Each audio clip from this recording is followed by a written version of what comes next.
Hello friends, मेरा नाम अमन जैन है और मैंने मैकेनिकल इंजीनियरिंग में बीटेक किया है एनआईटी वारंगल से 2016 में।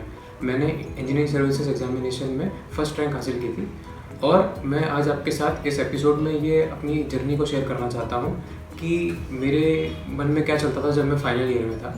तो फ्रेंड्स, मेरी कॉलेज लाइफ के बारे में अगर मैं आपको बताऊँ तो मैं ट्वेल्थ तक काफ़ी स्टूडेंट था।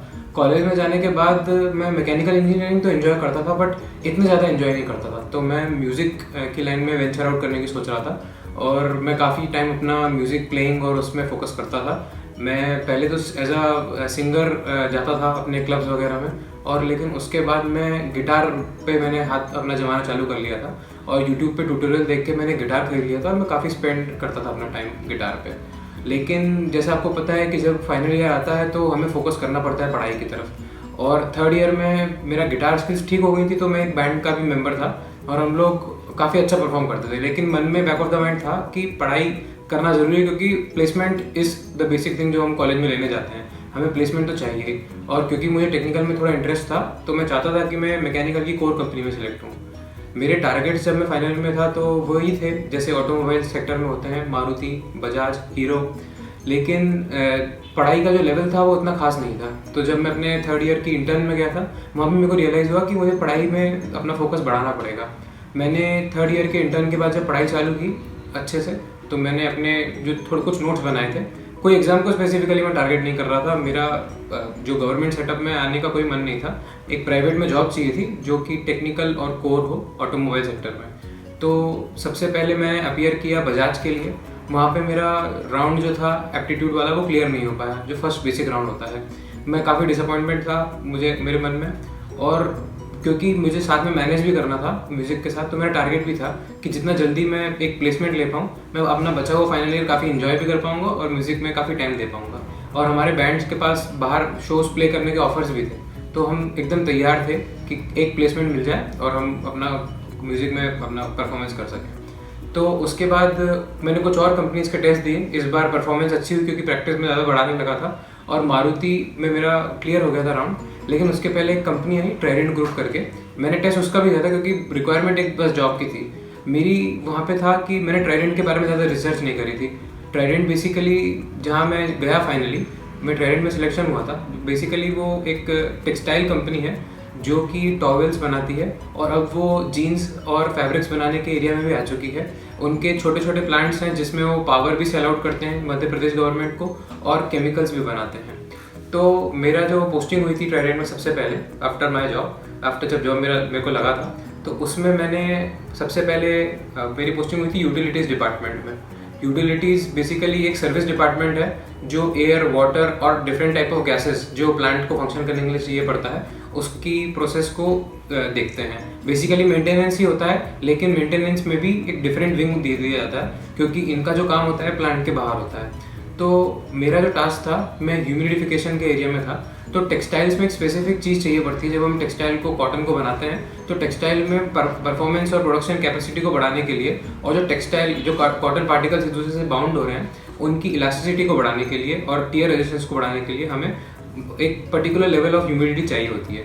तो हमारे पास ह्यूमिडिफिकेशन प्लांट थे, एयर ह्यूमिडिफिकेशन प्लांट्स, जो बेसिकली हमारे कूलर की तरह ही थे, लेकिन उनकी स्केल, उनकी साइज़ और जो इक्विपमेंट थे वो बहुत इंपॉर्टेंट थे। वहाँ पे VFDs लगे हुए थे पंप को कंट्रोल करने के लिए।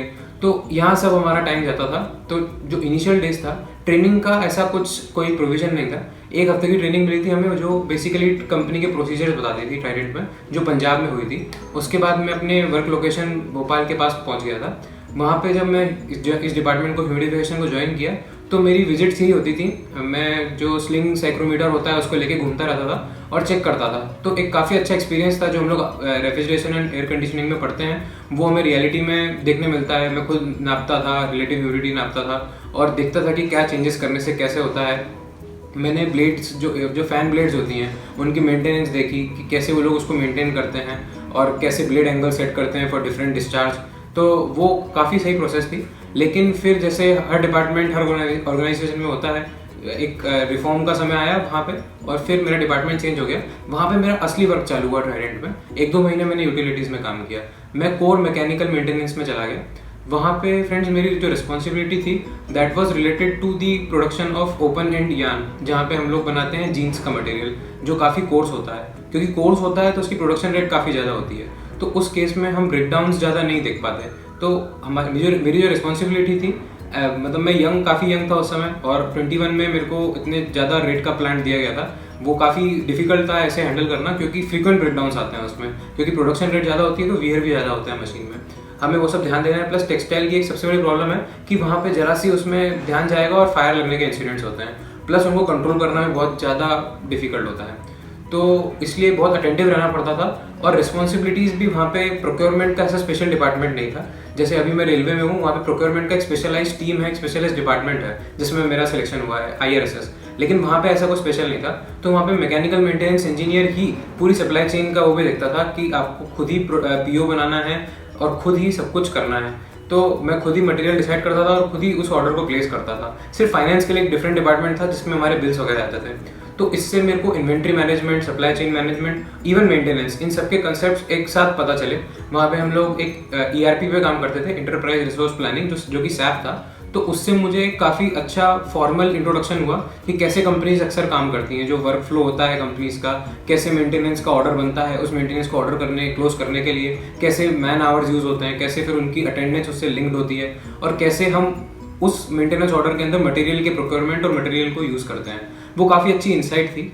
और एक साल जब मैंने काम किया तो फिर मैंने एक चीज़ सेंस करी कि आने वाले 2-3-4 साल, बल्कि इवन 15 ईयर्स के बाद भी मेरे जो साथ वाले हैं सर लोग, वो उनके पास एक्सपीरियंस काफ़ी बढ़ गया है, लेकिन उनके पास जो उनका वर्क जो डोमेन है वो वही रहा है, वो ऐसे चेंज नहीं हुआ है। तो उनके मोटिवेशन से मुझे ऐसा लगा कि शायद मेरा इंजीनियरिंग में टेक्निकल डिसेंट था, मैं शायद अगर कॉम्पिटिटिव एग्जाम्स में जाऊँ, गवर्नमेंट एग्जाम्स में, तो मैं अच्छा कर सकता हूँ। मेरा ऐसा स्पेसिफिक टारगेट अभी भी नहीं हुआ था और मैं ट्राई कर रहा था कमिंग मंथ्स में इसरो के एग्जामिनेशन को लिख के इसरो में सेलेक्ट हो जाऊं, ताकि जो हसल बसल होता है एग्ज़ाम का, जो एक मेन प्रॉब्लम होती है सरकारी एग्ज़ाम्स का कि जो चल रही हैं, लंबा ड्यूरेशन होता है प्रिपरेशन में, इतने सारे लोग होते हैं जो मतलब आपसे काफ़ी धुरंधर होते हैं और उनको अपने को मतलब उनके साथ परफॉर्म करना है। और प्लस मैंने कभी कॉलेज में, मेरे दोस्तों ने काफ़ी ट्राई किया था और उन्होंने कॉलेज में ही अच्छी रैंक निकाल ली थी गेट में, बट मैं वो नहीं कर पाया था। इवन मैंने अपने म्यूजिक शो के लिए गेट के एग्जाम तक स्किप करती थी कॉलेज में, क्योंकि मुझे पता था कि अगर मैं पढ़ा नहीं हूँ तो एक कॉम्पिटिटिव एग्जाम में सर्वाइव करना बहुत मुश्किल है। सेम फियर के साथ जब मैंने रिज़ाइन किया था तो मैंने इसरो की एग्जामिनेशन दी और 1 महीने की प्रिपरेशन के साथ मेरा नहीं हो पाया उस एग्जामिनेशन में। मैंने नोट्स बनाए थे बट वो नोट्स वगैरह भी ज़्यादा कुछ काम के नहीं निकले। तो मैंने फिर सोचा कि मैंने रिज़ाइन कर ही लिया है, मैं 1 साल दिल्ली में प्रिपेयर करना चाहिए मुझे। मैंने मेडिसी ज्वाइन किया था और वहाँ पे मैंने जब प्रिपरेशन चालू किया तो पढ़ने के बाद मेरे कंसेप्ट ठीक होने लगे और एक कंसाइज वे में मेरे नोट्स बन गए। वहाँ पे मैं रेगुलर पढ़ता था और रेगुलर टेस्ट वगैरह अटेम्प्ट करता था। उस कारण से मेरा गेट एग्जामिनेशन ठीक हुआ और गेट एग्जामिनेशन के साथ साथ मैंने इंजीनियरिंग सर्विस एग्ज़ाम भी दिया था। 1 साल की प्रिपरेशन के बाद जब मैंने गेट एग्जामिनेशन दिया तो मेरा HPCL और IOCL दोनों में सिलेक्शन हुआ। वहाँ पे मेरी चॉइस ऑफ कंपनी IOCL थी क्योंकि मैंने काफ़ी उसके पॉजिटिव रिव्यूज़ सुने थे, लेकिन मेरा सिलेक्शन ग्रेजुएट अप्रेंटिस इंजीनियर के पोस्ट पे हुआ था और 1 साल का कंफर्मेशन का वेट करना पड़ता है प्रॉपर इंजीनियरिंग ट्रेनिंग की पोस्ट के लिए। तो फिर मैंने HPCL डिसाइड किया ज्वाइन करने का। वहाँ पे हमारी लगभग 2 हफ्ते की ट्रेनिंग हुई थी पुणे में और वो ट्रेनिंग भी अच्छी ट्रेनिंग थी। उसने डिफरेंट वर्टिकल्स ऑफ HPCL के बारे में हमें बताया और मेरा सिलेक्शन फाइनली मार्केटिंग में हुआ था, जिसमें मैं LPG प्लांट के अंदर काम कर रहा था। LPG प्लांट में मेरा जो लोकेशन थी, वर्क लोकेशन, वो हजीरा थी सूरत में। तो जब मैंने वहाँ पे रिपोर्ट किया तो उनकी ट्रेनिंग का और HPCL की वर्किंग का एक सिस्टमेटिक प्रोसीजर था। पहले 1 हफ्ते मुझे मशीन के SOPs, मशीन की जो टेक्निकल डिटेल्स हैं और सेफ्टी मैनुअल्स, इन सब के बीच में था। और पूरा जो सीनियर्स थे वो भी काफ़ी यंग थे, वो लोग भी 14-15 बैच के थे, तो वो सब मुझे काफ़ी हेल्प करते थे और इनकरेज करते थे कि आप कैसे मतलब ये सब देख सकते हैं। और साथ में जब मैंने इंजीनियरिंग सर्विस दिया था तो मेरा रिजल्ट अवेटेड था और इंटरव्यू में दे के पहुँचा था। बस 2-3 दिन का गैप था और उसके बाद मैंने HPCL ज्वाइन किया था। तो मैं थोड़ा ऑप्टिमिस्ट था कि मेरा शायद सिलेक्शन होगा इंजीनियरिंग सर्विसेज में। रैंक का मैंने एक्सपेक्टेशन नहीं लिया था कुछ भी, क्योंकि ज़्यादा एक्सपेक्टेशंस ज़्यादा मुझे सही नहीं लगते थे। फिर मैं जब HPCL में काम कर रहा था तो कुछ दिनों बाद वहाँ पे एक टेक्निकल डिफ़िकल्टी आई कि जो माउंट जिसमें हम लोग LPG स्टोर करते हैं वो थोड़ा सा सेटल होने लगा था। तो जहाँ हम लोग HPCL में LPG को स्टोर करते हैं, हम लेते हैं LPG ONGC से। एक पाइपलाइन जो हजीरा ONGC से आती है वो हमारे माउंट्स में एलपीजी को भर देती है। लेकिन जो हमारे माउंट्स थे वो पूरे कवर्ड थे, माउंट्स अंडरग्राउंड माउंट्स थे। लेकिन हमें ऐसा पता चला था कि जो माउंट है हमारा एक सेटल करने लगा है नोजल का लेवल देख के। तो बेसिकली नोजल मेटालिक थी, नोजल के अंदर बिल्ड होने लगा था स्ट्रेस। अगर हम उस प्रॉब्लम को अटेंड नहीं करते तो प्रोग्रेसिवली सेटल करके हमारा जो नोजल है वो फ्रैक्चर भी हो सकता था।